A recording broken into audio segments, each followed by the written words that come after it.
கர்த்தர் நல்லவர், அவர் கிருபை என்றும் உள்ளது. ஆண்டவராகிய இயேசு கிறிஸ்துவின் நாமத்தினால் உங்கள் ஒவ்வொருவருக்கும் அன்பின் வாழ்த்துக்கள். இன்று மே மாதம் 20ஆம் தேதி செவ்வாய்க்கிழமை. இந்த நாள் உங்களுக்கு சமாதானமான ஆசீர்வாதமான நாளாக இருப்பதாக. இன்றைக்கு நாம் தியானிக்கும் வசனம் சங்கீதம் 55:17. அந்தி சந்தி மத்தியான வேளைகளிலும் நான் தியானம் பண்ணி முறையிடுவேன், அவர் என் சத்தத்தை கேட்பார். இங்கு சங்கீதக்காரனாகிய தாவீது இந்த சங்கீதத்தை எழுதியிருக்கின்றார். அவர் என்ன சொல்றாராம்? அந்தி சந்தி மத்தியான வேளைகளில் 3 முறை தியானம் பண்ணி நான் முறையிடுவேன் என்று சொல்லுகின்றார். பிரியமானவர்களே, அன்றைக்கு ஒருவேளை தாவீதின் காலத்துல வேதாகமம் கிடையாது. ஆனா அவர்களுக்கு மோசேயின் நியாயப்பிரமாணங்கள் அடங்கிய புத்தகம் அவர்களுக்கு எழுதி கொடுக்கப்பட்டது. ராஜாவா இருக்கிற ஒரு நபர் தன் கையில ஒரு பிரதி வைத்திருக்க வேண்டும் என்று ஆண்டவர் மோசேக்கு சொல்லியிருந்தார். அதன்படி ராஜாவின் கையில அது இருந்திருக்கும் என்று எண்ணுகின்றேன். இந்த தாவீது ஒருவேளை இந்த சங்கீதத்தை எப்போ எழுதினார் என்று தெரியல. அந்தி சந்தி மத்தியான வேளையில தியானம் பண்ணுவது, அதற்கப்புறம் ஜெபம் பண்ணுவது அவருடைய வழக்கமாக இருந்திருக்க வேண்டும். அது வனாந்தரத்துல இருந்த பொழுதும் சரி, யுத்த நாட்களையும் சரி, ராஜாவாய் அமர்ந்திருக்கும் பொழுதும் இப்படி பழக்கத்தை வழக்கமாக கொண்டிருந்தார் என்று பார்க்கின்றோம். தானியேல் கூட பார்க்கின்றோம், பலகணிகள் திறந்திருக்க எருசலேமை நோக்கி அவர் விண்ணப்பம் செய்தார் என்று பார்க்கின்றோம். அப்போ இதுல இருந்து நம்ம என்ன புரிஞ்சுக்கலாம்னா, ஒரு நாளைக்கு 3 தடவை நம்ம வேத வசனத்தை தியானிக்கவும் ஜெபிப்பதும் நல்லது என்பதை நாம் புரிந்து கொள்ளலாம். ஏன் தியானம் பண்ணணும், ஜெபம் பண்ணா போதாதா அப்படின்னு நிறைய பேர் கேட்கலாம். நீங்க ஏன் தியானம் பண்றோம் அப்படின்னு சொன்னா, சங்கீதம் 39 3வது வசனம் பாருங்க.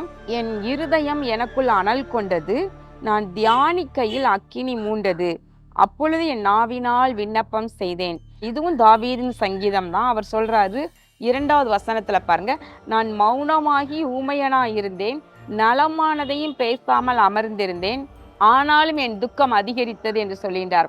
இப்போ அதாவது பாடுகள் நெருக்கங்கள் மத்தியில நம்முடைய இருதயம் என்ன ஆகும்னா துவண்டு போய் விடுகின்றது.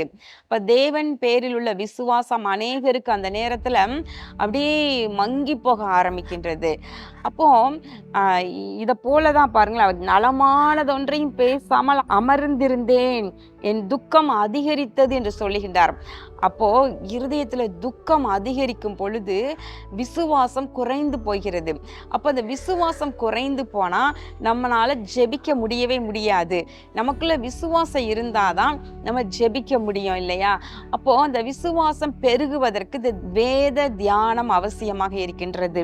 அது பாருங்க, இருதயம் எனக்குள்ளே அனல் கொண்டது, நான் தியானிக்கையில் அக்கினி மூண்டது. அப்போ என்ன அர்த்தம்? அப்படி விசுவாசம் அப்படியே அக்கினியாக பெருகுகின்றது, அப்படியே ஜெப ஆவி அப்படியே பெருகுகின்றது.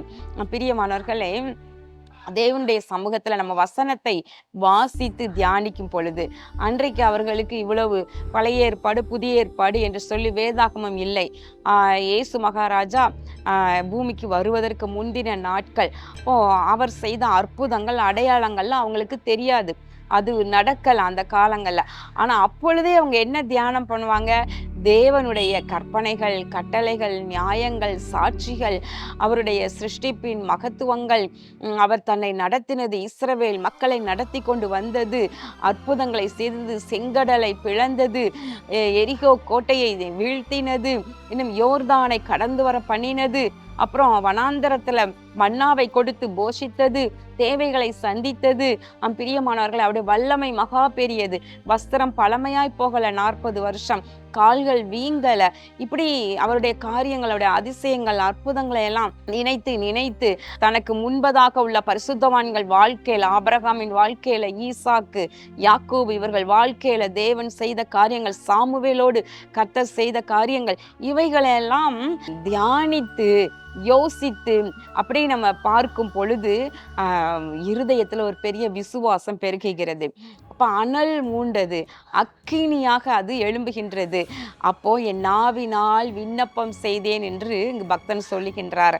பிரியமானவர்களை, நாமும் கூட வெறுமனே நம்ம ஜெபிக்க மாத்திரம் செய்யாமல் இதே போல நம்ம பழக்கப்படுத்தி கொள்ளலாம். எப்போ ஜெபம் பண்ணாலும் கொஞ்ச நேரம் பைபிள் எடுத்து வாசிக்கணும். ரெகுலரா நீங்க வாசிக்கிற பகுதியா இருக்கலாம். அல்லது உங்களுக்கு ஏதாவது ஒரு பகுதியை இன்றைக்கு வாசிக்க வேண்டும் என்று ஆவியானவர் உணர்த்தலாம். இந்த பகுதியை எடுத்து வாசி. யோபு புத்தகத்தை எடுத்து இன்றைக்கு நீ வாசித்தால் நலமாயிருக்கும்.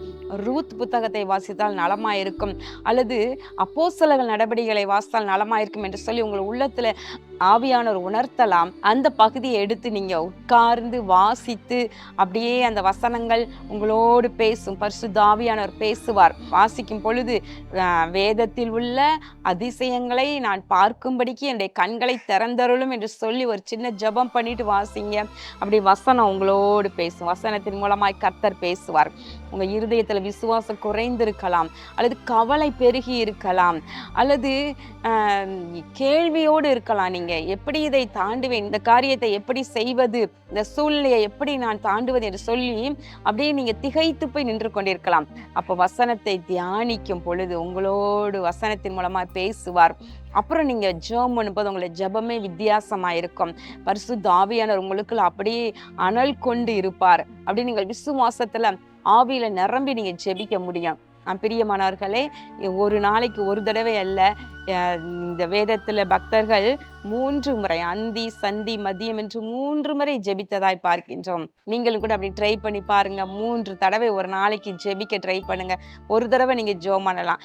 இன்னும் ஒரு முறை 2 முறை நீங்க ஜெபிக்க பாருங்க. 2 முறை வேதம் வாசித்து 2 முறை ஜெபிக்க பாருங்க.